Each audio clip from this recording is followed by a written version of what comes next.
All right, so we are here to discuss the chapter 4 discussion questions, and the question starts with this description saying that 3 students were referred to the principal's office for dress code violations. From the principal's perspective, you must determine the consequences, if any, for each student. Please provide justification for your decisions. If you think more information is needed, then expand on the scenario so you have all the required information to determine each student's consequence, if any. So the first scenario is that Aaron has a chain connecting his billfold to his jeans. So I think, a chain could be gang related. I think the first thing that needs to be done is to have a conversation with Aaron, to ask him what the purpose of it is. I think jumping to a conclusion right away and having him change right away or taking it away from him would, kind of ruin a relationship that you would have with him. I agree with you, Brandy. I think you kind of need more information. Like, is Aaron a chronic person who has these dress code issues? Is he known for gang affiliation? Like, kind of putting your background knowledge into play as far as who Aaron is and what he's had in the past, if anything. So I think that's really important for that specific scenario. I'm also kind of wondering if the chain is very visible, like to the naked eye, or if he sat down and it just somehow popped out that there was a chain there. I think there should be more of like a description on that aspect, on what staff member sent him to the office, kind of when they saw the chain, and if it was just an accident that slipped out, like underneath the shirt or something like that. But I really don't see the purpose, but you refer back to the bylaws of the school. Megan, I think you made a really good point about, like, is it a habitual thing? Does he always have these kind of dress code violations? And I think that'll apply to all of these scenarios, but then also, like all of you mentioned, is it gang related or is it not? And having that discussion, like you talked about, Brandy, would be really important. The other thing I thought about in this one would be determining if, could the chain be used as a weapon at all? Like, how large is it? And is it a safety concern? I think would be something to think about as well. And then also, I think, Austin, did you say how visible it was?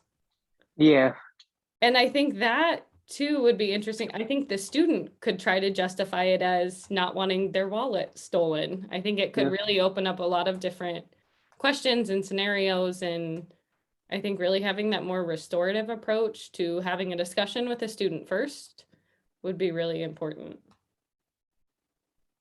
Yeah, absolutely. Like our text does say that you can, that schools should foresee any potential issues with dress code. And that involves the safety of the students. And so it would definitely be due diligence to have that conversation. But I don't think any decision could be made until we have more information.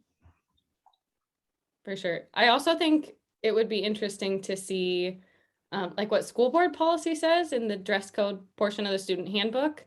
I don't know if the chain thing is really a current trend anymore, and if it's something that's really addressed as often in student handbooks as it used to be. So I think those would all be pieces of information to gather first.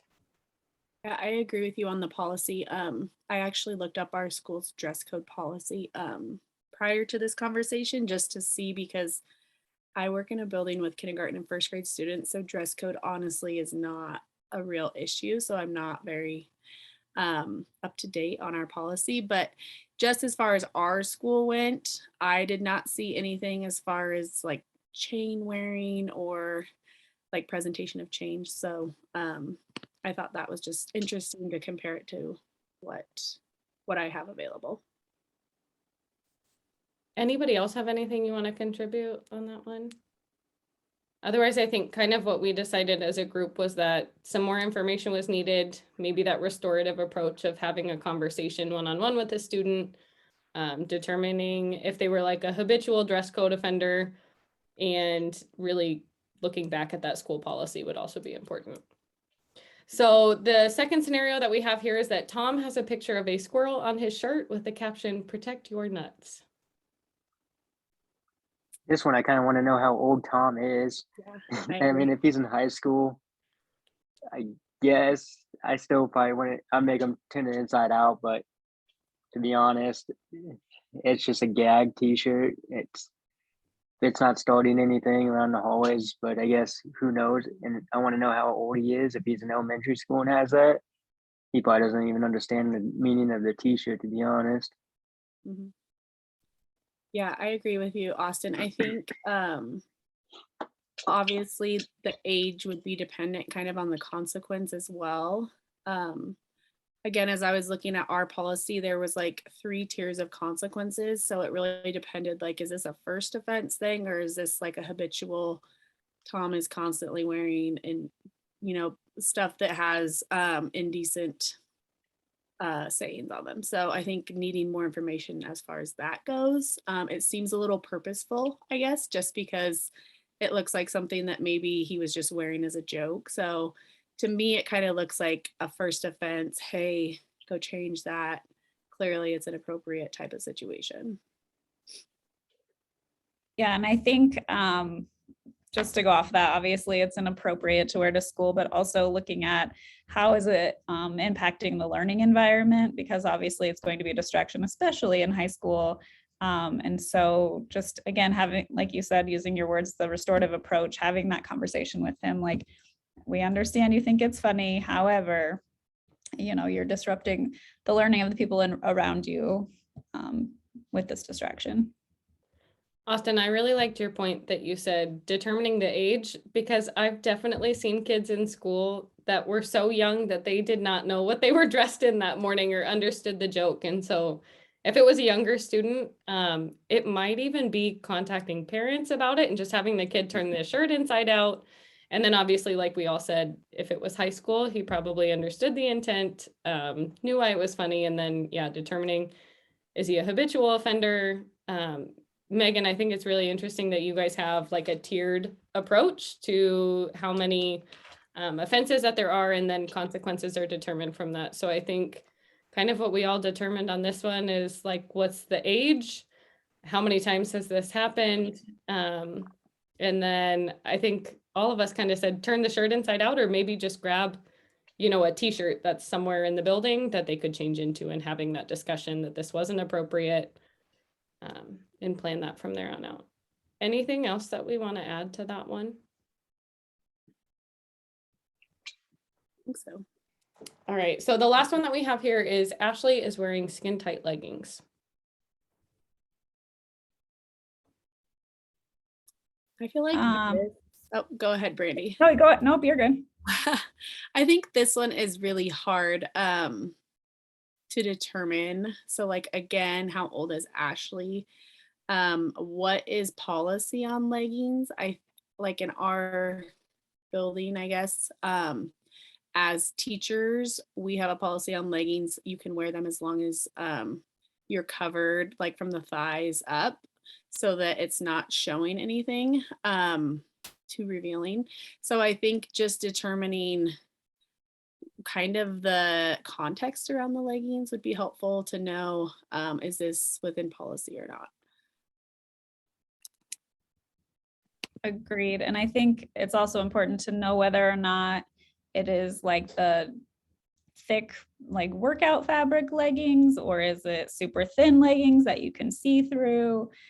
Because as the ladies know, there's definitely a difference between the two. So that would also be important to take into consideration.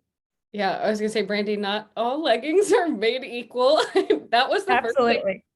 That was the first thing I was gonna say too. Is it an issue that they are see-through? And then I think obviously that would be a concern, and really a delicate situation to handle also. If they were a really thick pair of leggings that, weren't see-through, I think personally, I don't know that would be a battle that I would pick as an administrator.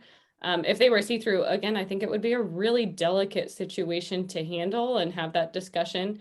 And I also think, like, depending on if you are a male or female administrator, this is going to be really towing the line of what could be considered. I don't know if sexual harassment is the right word, but if you're male and telling a female student that, her leggings are too revealing or they're see-through, I think that could really be construed in different ways. And so it might be important to bring in another person with you to that meeting to have that discussion with Ashley about what would be appropriate and not appropriate. And then Megan, like you said, too, consulting the handbook again. Mhm. Yeah, not gonna lie, I don't know if I would be willing to bring that up just for the same response that you had. I don't know if I'd want to put myself in that situation. I'm not gonna lie, I asked around different people about different leggings because I don't wear leggings, but I didn't know if there was like differences between leggings and yoga pants or if those are the same thing. But yeah, I agree. If they're not too revealing or if they're like the leggings that you're supposed to have like a dress over top of them, then yeah, you probably shouldn't be wearing those without the dress. But if they're just yoga pants or those thicker ones, you go to any high school and you're gonna see a ton of students wearing just yoga pants or leggings anyway. So it kind of just depends. I also feel like this is something that's important, like nowadays, to have written in your policy because at the end of the day, like you can just fall back on to policy. Like my job is to uphold the handbook and enforce it, and that's what I'm here for. And so, like nothing against you, but here's what our school board decided is appropriate versus not appropriate. Um, because I feel like Austin said, I mean, you could call someone in and they could say these aren't leggings though, these are yoga pants. So it's like just making sure that you have all of your ducks in a row as far as policy goes. And I think that would help save you on some of those like treading lightly, especially if you were like a male principal trying to enforce this. Absolutely. And I think that's such a huge topic kind of right now is those dress code policies and unfairly targeting different populations of students. And I think that's something incredibly controversial. So I would tread lightly on this one. I would consult others if needed. And then as always, like you said, consulting whatever the policy is, documentation, and potentially in this case, bringing somebody else in if it came down to it to be a part of that conversation with you. Yeah. Yeah, go ahead. Sorry. Well, I mean, just a couple of things. So like at our school, we always try to have like the same gender dress code, the same gender, just so we don't have issues with that. Thankfully, we have both genders on our leadership team that can handle that. But also, again, just as far as consequences go, we hadn't really talked about that. I think obviously changing if they were deemed inappropriate, but I don't like as far as like actual consequences for any of these dress code violations. Like, I don't think that it's appropriate. Just a quick conversation about what's appropriate and what's not. I mean, unless it has been habitual, like we talked about with the other ones. What are your Yeah, I could thoughts? see that. I could see the leggings one where you send her home if she doesn't have any other clothes or anything like that. Just if they're like the see-through ones or the very thin ones, I could see that one. You just send her home for the day, or you come back when you get a new pair on, or just depending on how old they are. But as far as the t-shirt and the billfold goes, you could just turn the t-shirt inside out. Not really. That doesn't really change or matter too much. Or the billfold, just put the chain away in your pocket, or me as a principal just hold on to it for the day. That was exactly what I was going to say too. I don't know that beyond the leggings one, depending on how see-through they were, I don't know that any of this is worth removing a student from seat time in the classroom. I don't know that it constitutes that type of a consequence, at least in my mind. Mhm. We actually have tubs of clothes, thankfully, and so like the removal of class is really pretty minimal. Just have a conversation, put on these sweats, and then go back to class.